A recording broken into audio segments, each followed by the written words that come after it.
Bien que je compte Bezrat Hashem Blineder, ça ne vous dérange pas qu'on consacre tout un cours sur les halachot de Achana.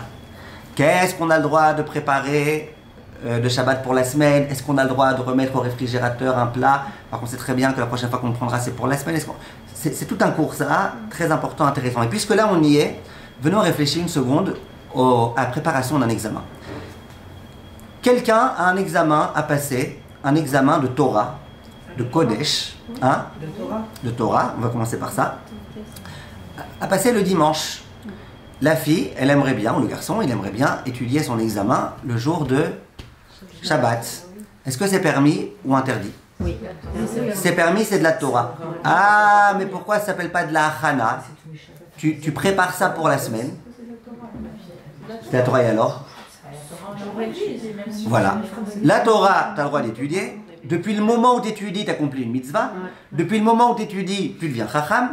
Quelqu'un, par exemple, qui étudie aujourd'hui une page de Gemara, il sait très bien qu'il ne viendra pas le Raphaël Kanevski aujourd'hui. Ça lui prendra du temps. Et alors, aujourd'hui, il devient un petit peu Raphaël Kanevski, étudie une page de Gemara.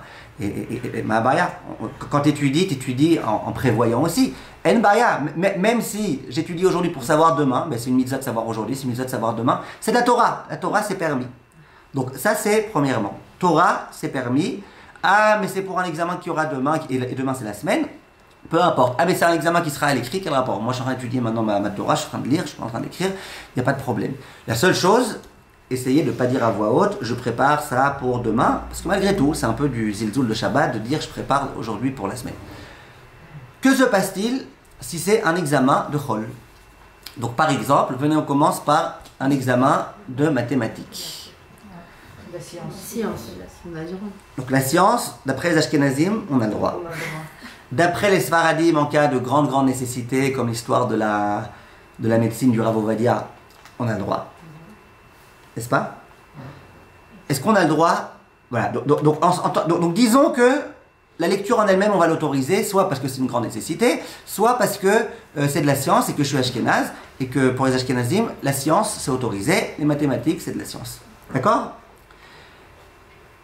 Est-ce qu'on a le droit ou pas de préparer l'examen? Je prépare mon examen pas pour aujourd'hui.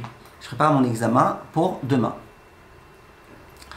Alors le Rav Shlomo Zalman Auerbach, lui, il dit, regarde, si tu es intéressé par ce que tu fais, vous voyez, tu es intéressé, toi ça t'intéresse les exercices de maths, ça t'intéresse d'habituer ton esprit à réfléchir, ça t'intéresse d'apprendre des connaissances en biologie ou en physique, chimie, etc. Ça t'intéresse, il y a des gens, et ça les intéresse, ils ne sont pas tous...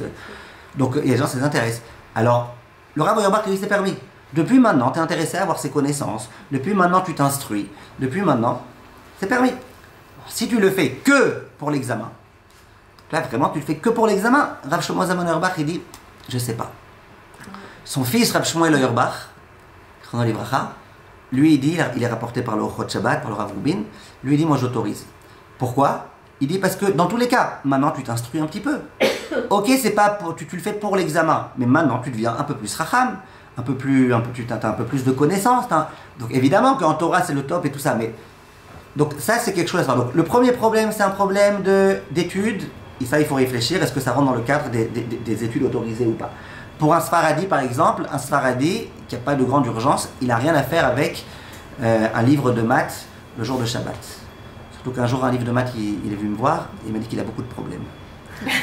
D'accord? Donc, il n'y a pas de... C'est interdit. Maintenant, s'il y a une grande nécessité, on peut autoriser. Et je vais vous dire quelque chose, très souvent, les gens, ils m'interrogent avant Shabbat. Est-ce que j'ai le droit, j'ai un très grand examen dans quelques jours et tout, est-ce que j'ai le droit le jour de Shabbat de préparer? Il y a aussi une notion qui intervient, c'est la notion, dans ces questions-là, c'est la notion de la Emouna. Ça veut dire quoi, c'est la notion de la Emouna?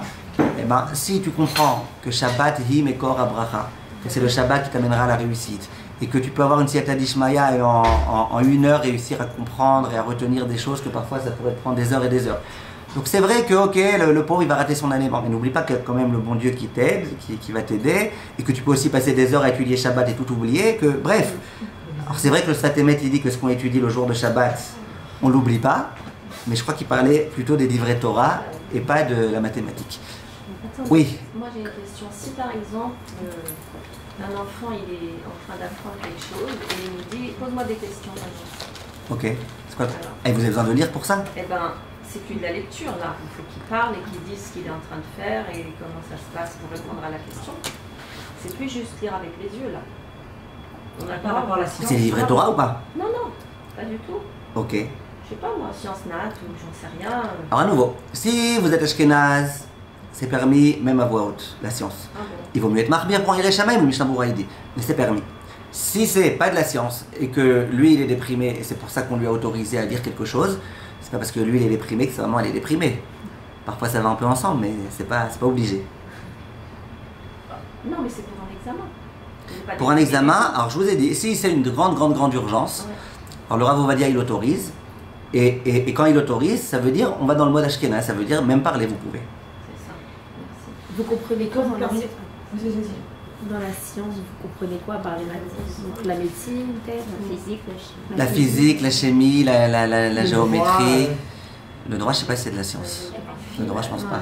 Non, La c'est géographie, la science. non, c'est pas de la science. Mais c'est Ron, c'est très difficile de dire quoi exactement. Il y a un Rav, il ramène le... Il y en a qui préparent Le- les concours le- de médecine, par exemple. Donc, Médecine, c'est de la science, bien sûr. D'accord. Attends, il y a des questions à part ça? Moi j'ai une question. Oui. Quand un enfant il a un mifran de Torah ou de Navi, alors s'il vient de dire maman j'ai un mifran, je lui dis ah ne dis pas c'est pour quand viens en révise, on lui dit comme ça pour lui apprendre que. Non, s'il dit maman j'ai un mifran, ok, très bien. Mais au moment où vous étudiez, qu'ils disent pas j'étudie pour le mifran. Vous dites c'est un peu inclus. Alors expliquez-lui une fois pour toutes, expliquez-lui que quand il veut étudier, qu'il vienne vous voir. Non, peut-être qu'il veut vous dire j'ai un mifran pour vous motiver ou pour vous dire maman on va pas dormir, j'ai besoin de toi. Vous voyez? Donc c'est possible. Donc non, il peut dire j'ai un mifran, mais qu'il dise pas j'étudie C'est-à-dire que nous, on pour ne le peut pas lui mifran. dire mais tu vas venir tout de suite réviser parce que t'as un mifran demain, on va pas lui dire ça. D'abord, dans ce ton-là, ne le dites jamais. Surtout quand c'est de la Torah. Mais non, ne dis pas ça, c'est achana. À nouveau, c'est pas une vraie achana. C'est pas une vraie achana, c'est un acte, c'est pas une parole. C'est pas une vraie achana.